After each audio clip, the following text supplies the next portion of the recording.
The Americans want our resources, our water, our land, our country. Think about it. If they succeeded, they would destroy our way of life. Canada has a new Prime Minister in Mark Carney, and he's going to take the fight to Donald Trump. But what can we learn about what he might do from what he actually did when he was Governor of the Bank of England? We'll discuss that on the BBC's daily news podcast, Newscast. Hello, it's Adam in the Newscast studio, and in the second half of this episode we're going to be talking about the government's changes to the planning system, because Alex Forsyth has got the scoop on that, because she's been hanging out with some ministers as they unveil the changes they hope will turbocharge economic growth. But first of all, we're going to talk about the government of Canada, because they've got a new Prime Minister, and it's somebody you will definitely have heard of, because it is the old Governor of the Bank of England, Mark Carney, and he says he is going to take the fight to Donald Trump, who has just levied a whole load of import taxes on Canadian goods. Here's what he said when he got the job on Sunday afternoon. We didn't ask for this fight. We didn't ask for this fight. But Canadians are always ready when someone else drops the gloves. So the Americans, they should make no mistake, in trade as in hockey, Canada will win. And because it's Canada, of course, there was a hockey reference. A hockey reference I didn't quite understand. But luckily, we've got plenty of people to help us understand what's going on in Canadian politics, and actually a bit about Mark Carney's record when he was working here in the UK. Joining me here in the Newscast studio is Chris Giles, who's an economics commentator at the FT and spent many, many, many years observing Mark Carney in action. Hello, Chris. Hi, Adam. Happy memories of the Mark Carney era as Bank of England governor? Yeah, I think it was quite a change from Mervyn King before that. He was much more at first, much more open, and he was willing to talk to us much more, and it was a bit of a call me Mark. But there were all the sort of normal antagonisms that you have if you're reporting on someone quite closely, and policy wasn't always going in exactly the way he forecast or he would have wanted it to go. Well, we've got plenty of time to talk about his record, but let's talk about the breaking news from Canada over the weekend with Jayme Poisson, who's host of CBC's Front Burner podcast. Hello, Jayme. Hello, thanks so much for having me. So is that kind of like Canadian broadcasting's version of Newscast then, the daily news podcast that everyone listens to? Very much so. And Good. I'm also a big fan of your show. Thank you very much. Subscribe and leave a review. Jayme, just before we dive into kind of like what's happened over the weekend and what's going to happen over the next few days, just set out kind of the backstory for why we ended up with this leadership contest anyway, and why it was Mark Carney who like walked away so spectacularly with his victory. Yeah, 86% of the vote. So it was a sweep for sure. So as your listeners will know, Justin Trudeau has been our prime minister since 2015. And in the last couple of years, his approval rating has really fallen off a cliff, particularly in the last year. So the calls for his resignation were getting louder and louder. They reached a fever pitch before Christmas when his finance minister stepped down and criticized his government. And the prime minister took the Christmas break to think about his future, and he decided in early January that he would step down. So he decides to step down. The Liberal Party, the party that he has been running since, I think, 2014, they call leadership race. Enter Mark Carney, former Bank of Canada governor, also, of course, former Bank of England governor. They had a 2-month sprint. He was up against that former finance minister that quit Justin Trudeau's cabinet and a couple of other people. And he really came away yesterday with a big victory. I think everybody thought that he was going to win it. I'm not sure people thought he was going to win it by the margin that he did.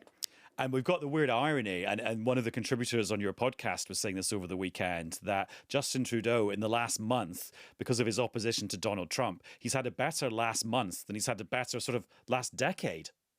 Yes, I know.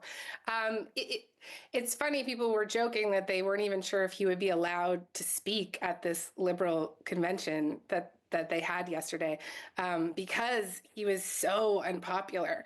But Donald Trump has really changed the calculus around our politics in the last couple of months. There's this rising nationalism. That nationalism, as it often does, has benefited incumbent governments. But also Trudeau and his team have gotten quite a few plaudits for how Canadians believe they have stood up to Trump. How they have fought back against these threats of tariffs. And so he's actually going out on a pretty good note. Whether or not that will be his ultimate legacy, I think remains to be seen. But right now, it's not a bad way for him to go out if you're him, I think. And Chris, did observers of Mark Carney on this side of the Atlantic have any idea that maybe he had political ambitions? Although they're not traditional political ambitions, really, because he's sort of a bit more of a technocrat than a classic politician. Yeah, you wouldn't have said he was acting in a very political way when he was here, although some people did, particularly in the Brexit referendum debate, did accuse him of that. No, I think we did all know that he had one big ambition in life when it left in public service, and it would be Canadian Prime Minister. It just looked from 2014 onwards with Justin Trudeau as the young leader of the Liberal Party. It was quite obvious that he would be a Liberal Party candidate if he was a candidate in the Canadian political sphere. But it just looked as if it wasn't going to happen for him. And then just what's happened in the last 3 months is quite remarkable, really. We'll talk about his record in London in a second. But in terms of that time, are there clues from how he behaved as kind of a leader, as a boss, as a player in the public conversation about how he will act as a prime minister? Well, I think you can look at a few examples. So I think the Brexit vote itself. So what was it, 23rd of June 2016, and immediately we had the Leave vote win, 52 to 48%. Everything went a bit nuts. David Cameron resigned. The next morning, the markets were tanking. Particularly the pound was under a lot of pressure. It had already gone down 10% overnight. And then on the Leave side, you had already, it looked as if the leaders, Boris Johnson, Michael Gove, were beginning to fall out. They couldn't decide exactly what to do. And it looked as if the country was a bit rudderless. And it was the time when I think it was absolutely clear there was only one sort of person steering the ship, which was Mark Carney. And he looked very ashen grey when he went on the TV at about 9 a.m. the following day, just to say, we will do everything we can do to stabilise the markets. We're here, there's no need for panic. This is a political decision. And it was the sense that there was someone, it was called the grown-up in the room. The rest of the country was, melting down and arguing with each other, and there was some stability there. Yeah, I do really remember being in the BBC studio where the results programme was, and like hundreds and hundreds of screens, and all the screens were basically showing chaos, and particularly the effect on the Asian markets trading in the pound, lots of graphs going red and down. And then I do remember now that you've kind of sparked that memory in my mind of Mark Carney being the first person who seemed to sort of have a grip rather than just being immersed in the politics of it. Jayme, what do we know about how he's going to govern? Well, and I say govern because, I mean, he's only guaranteed to be in the job until the Canadian election, which might be quite soon. Yeah. So maybe I'll take that one first. It is widely believed that he is going to call an election soon. So Trudeau will hand over the reins to him this week. That's like that's what people are saying. And then in the coming days, weeks, maybe, it's believed that Carney will decide to go to an election. He doesn't actually have a seat in our House of Commons. He'll be the first prime minister to ever take office having not previously been elected. So there's an incentive there, right? Because he can't show up in Parliament. He would have to send like one of his other guys. So it makes sense. And also because we're dealing with the American administration, there is a compelling argument to be made that the people of this country need to be able to give a government a mandate to deal with Donald Trump. And then on the second part of your question, it was, what do we know about how he's going to govern? So right now, not a ton. He announced his candidacy in January. And I know, he's been building this plane in the air in some ways. So we haven't heard a lot from him at the moment about exactly how he's going to govern and his vision for the country. He has talked about the strategy to deal with the Trump administration, which is really like the number one issue that Canadians are seized with right now. He agrees with the Canadian government's current strategy. So right now we have announced counter tariffs on the Americans on $30 billion worth of goods. And that was supposed to go up to $155 billion worth of goods, but we've paused that until April 2nd while negotiations continue. So we do know that he agrees with like the kind of fight back approach. Yesterday in his speech, he loves a good hockey metaphor. I don't know if he did this a lot during his time in the UK, but No. you know, he talked about it. We wouldn't have got them anyway. Yeah, he is a former hockey player, but also I guess I guess he's also in the right place to be using them. But he talked about how Canadians are always ready when someone else drops the glove.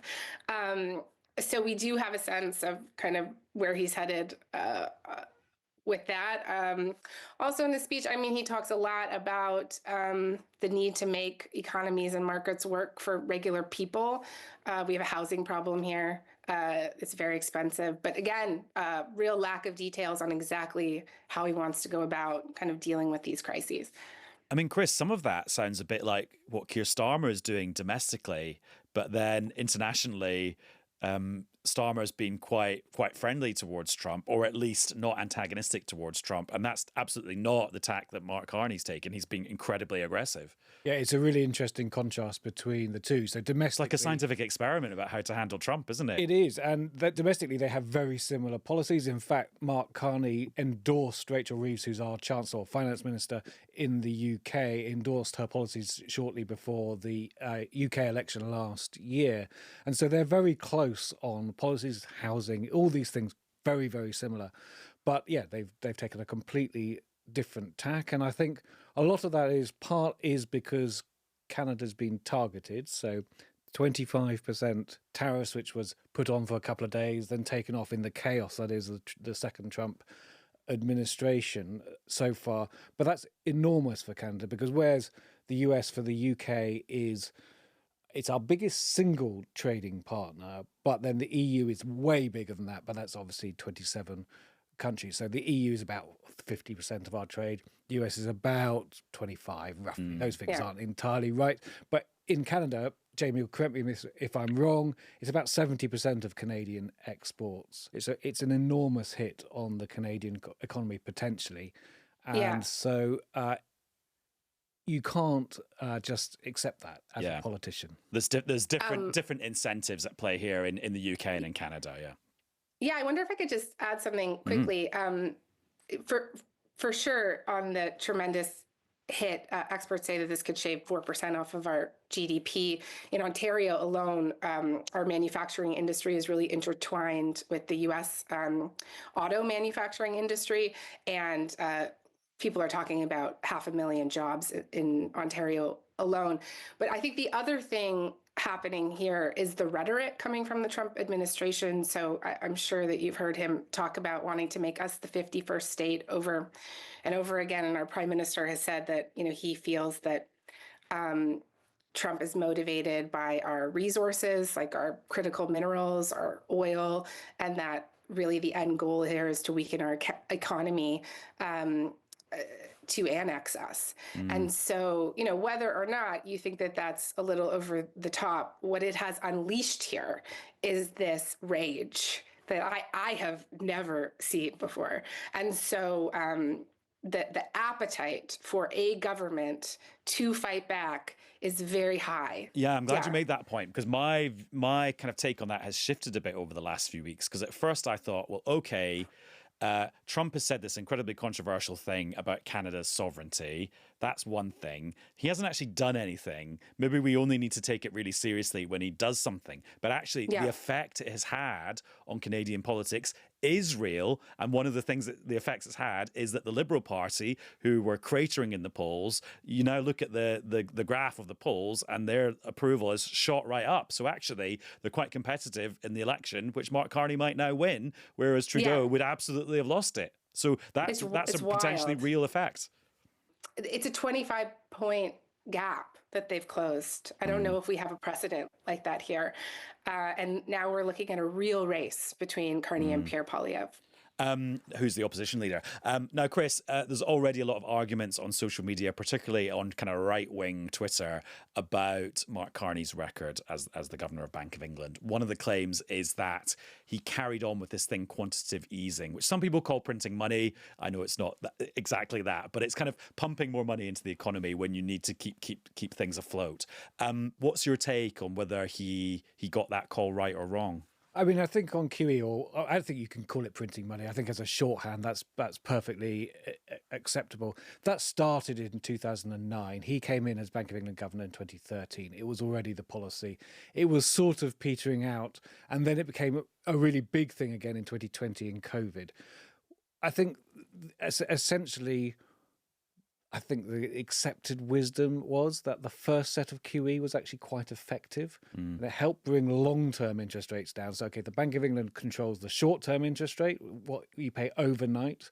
But when you think of a 5-year mortgage and things like that, which households will be paying, that depends on what, buying and selling in the markets. And by the Bank of England buying up long-term government debt, that brought that interest rate down. So it gave, and that wasn't the case so much in 2020. So I think most people think the first set of QE, which is when Mark Carney was in charge, was pretty much okay. I think there are legitimate criticisms of him, which go back to the famous criticism that Pat McFadden MP had when he was on the Treasury Select Committee. He's now a Cabinet Office minister, and he called Mark Carney an unreliable boyfriend because he always seemed to be promising to get out of the difficulties and the slump that the UK was in after the global financial crisis, and then interest rates would begin to rise again, and it never quite happened, or not in the 2013, 14, 15 period. And it was that period where he had set up his big thing coming in as Bank of England governor was forward guidance, that we will raise interest rates, or will think about raising interest rates the moment unemployment came down to 6%. Basically just giving people more of an idea of what he wanted to do. It was, and then unemployment did come down. In fact, it came down much faster than anyone thought. In fact, that was it was a dumb measure to use, because that was the one thing we didn't really understand at the moment, why unemployment was falling so fast. And it just wasn't the time to raise interest rates. So that period of his governorship, and that was his big idea when he came in, was clearly not a success. And Liz Truss has been saying that he was a zealot for net zero, so went beyond just kind of being reasonable about what to do about climate change. Was he was he on the right place on the spectrum? Or I mean, I think it's sort of like with lots of things that Liz Truss says, is like you'd have to say, well, what did he actually do on net zero, actual policies? He was clearly in favour of it, and so if that's zealotry, well then yes, he was. But in terms of policies, he didn't actually do that much. The Bank of England joined the various central bank networks on greening the financial system. He went after he left the Bank of England, he went off to sort of try and galvanise other financial organisations to do it. But I think to be a zealot, you have to really go out and change people's lives, and he didn't. Okay. I'm sure people will argue over his record for a long time. Jayme, last question for you, and I hope I don't sound too nationalistic here, but does his time in the UK ever come up in Canadian politics? Do you guys talk about us? Yes, yeah. We do talk about you. So something that his campaign has been trying to do is paint him as this guy who has been there during moments of extreme stress. And he has been, I think, as we've talked about during this conversation, the adult in the room, right? A calming, steady hand. And so one of those moments is the 2008 crisis here in Canada, when he was the governor of the Bank of Canada. And Canada actually came out of that crisis a lot better than a lot of other countries, in part because we didn't let the banks do that crazy thing with mortgages. But also, Carney was credited with coming in and lowering interest rates quite quickly, and and being a really excellent communicator during that time. And then the other big moment is what we talked about today, that he was there during Brexit and he was a calm, reassuring voice. And this is yet another reason why he is the candidate, according to his people and his supporters, for this moment, this what he is calling an existential threat for our country. Jayme, thank you very much, and good luck with all the inevitable emergency episodes you'll be doing of Front Burner in the next few weeks. To you as well. Thanks so much. It was a pleasure. And Chris, thanks to you too. Thank you very much. It was a pleasure. And two bits of Trump-related news, one economic and one diplomatic. The economic one is that there has been continued falls in the US stock market. This is because some comments by Donald Trump, where he said that the US economy was going to experience a period of transition, which presumably lots of investors have interpreted as either a recession or an increase in prices as a result of all those tariffs. So big falls on the US stock market. And the diplomatic news is that a US team headed by the Secretary of State, Marco Rubio, is heading to Riyadh in Saudi Arabia to have their first face-to-face talks with Ukrainian diplomats. And I say Ukrainian diplomats because even though Volodymyr Zelensky, the Ukrainian president, is heading to Saudi Arabia to Riyadh airport, very busy this week, he will not be having the talks with the US. It'll be at a different level. Right, let's talk about British news now. And we're recording this episode of Newscast on Monday tea time. On Tuesday morning, the government will publish its new infrastructure bill, which is the next stage of its plans for reforming the planning system, which it's pinning a lot of its hopes on for economic growth. Alex Forsyth has had a preview of it because she's been hanging out with two of the ministers who will be piloting this legislation through Parliament, Ed Miliband, the Energy Secretary, and Angela Rayner, the Community Secretary. And Alex is here now. Hello. Hello. Alex, tell me about your day out with the two Secretaries of State. Well, I was deep underground in a tunnel underneath London, which was quite interesting, really, because the whole point of this was that it's a national grid project where they're basically building loads of these tunnels a long way under London, and it's to upgrade all of the electricity cables that supply London with electricity to kind of future-proof them. And we were down there with like hard hats and high vis with, as you say, Ed Miliband and Angela Rayner, because they were looking ahead to this piece of legislation that's going to be published on Tuesday, which is all about building infrastructure schemes. So the kind of energy infrastructure, for example, like those kind of tunnels under London. So they want to get it built, they want to get it sped up, and not just energy infrastructure, but the thing that we've talked about quite a lot before, which is housing as well. So this piece of legislation is effectively going to set out how they're going to speed up all the processes around getting some of this stuff built. We'll talk about the detail in a second, but interesting imagery of the two of them being together, because actually you tend not to get cabinet ministers doing these joint photo ops, but actually there's been quite a lot of talk that Ed Miliband might be for the chop as the government's priorities kind of change a little bit. So this is a kind of boost for him, isn't it? Showing that he's safe. Yeah, well, and also the fact that, I mean, I suppose, to be fair, this does kind of cross their briefs, but you're totally right. It isn't usual that with an announcement like this that you'd get two cabinet ministers kind of fronting up at the same time. But they were kind of, it was even in the interview when I was talking to both of them, they were like picking up off each other, you know, kind of finishing points and saying about the things that were relevant to their kind of department that were in this bill, because it does cross over both. Because as I say, a bit of it is about energy infrastructure, a lot of it is about housing, which sits more directly under Angela Rayner's brief. But the whole bill is being put forward sort of under the Deputy Prime Minister's name because it's about planning and changing the way the planning system works. But yeah, it was. You don't see it very often.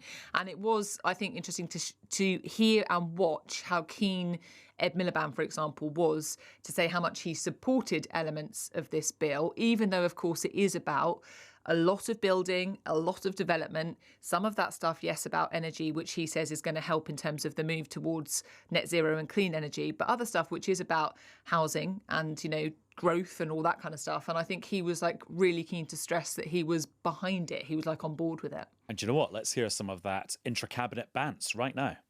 Everyone benefits from clean homegrown power, but if you are living near a pylon, you're doing a service to the whole country by having that pylon in your area. We need to recognise that. Are you prepared to be unpopular?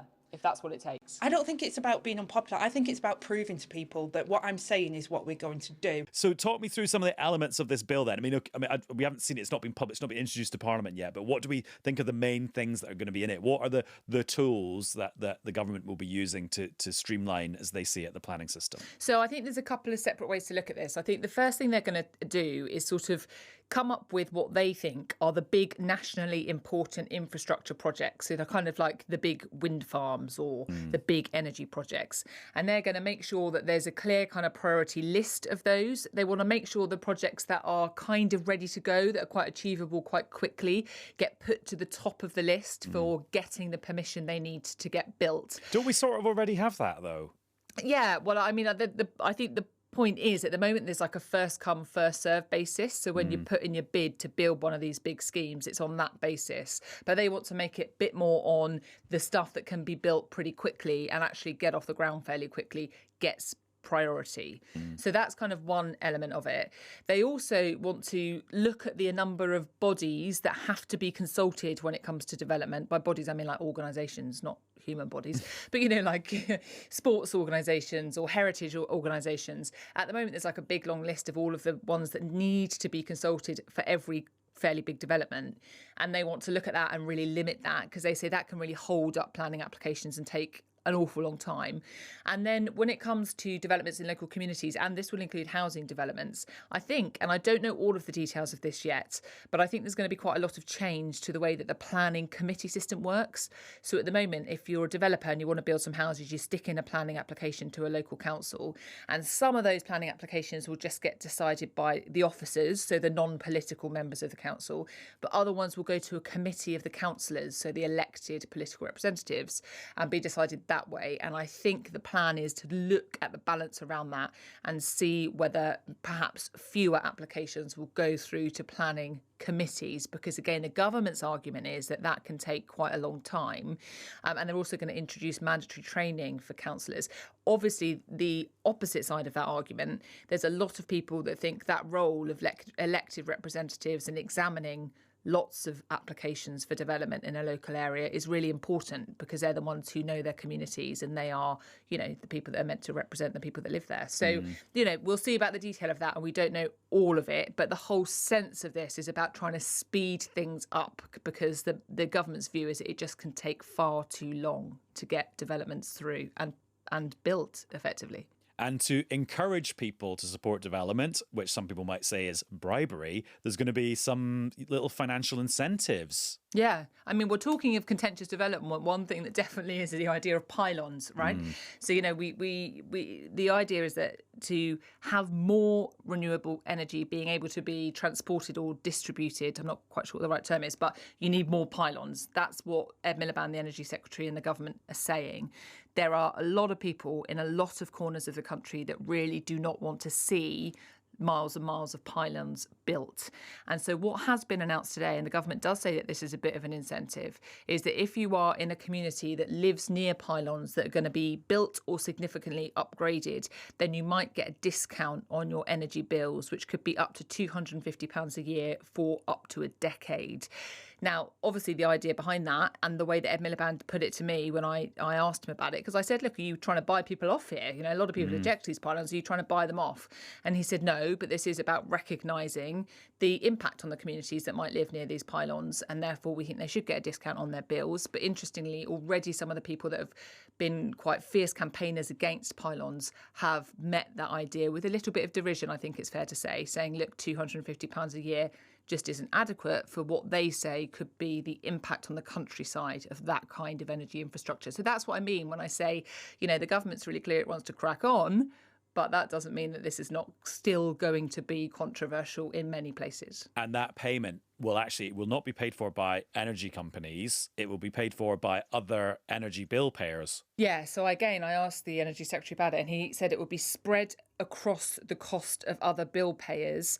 He said that would be about 80p a year, and then said that that would be offset by the fact that effectively energy bills over time would come down if you could get more renewable energy. But yeah, that's how that's going to be funded. Now, while you were down in this tunnel in subterranean London, Subterranean London. Yeah.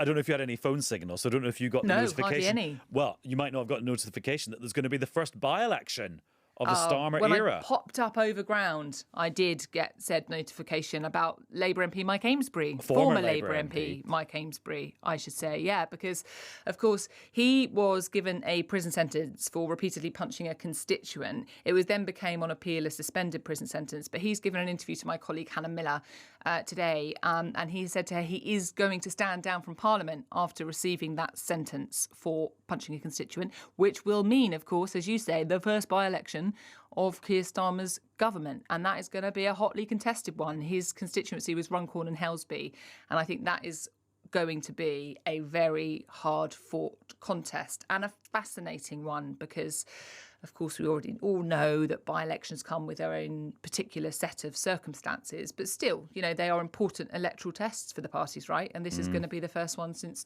Keir Starmer took office last July. And that's one of those constituencies in a category that's become quite famous, which is places where Labour won but Reform came second. Yes. Although looking at it, actually Reform are quite a distant second.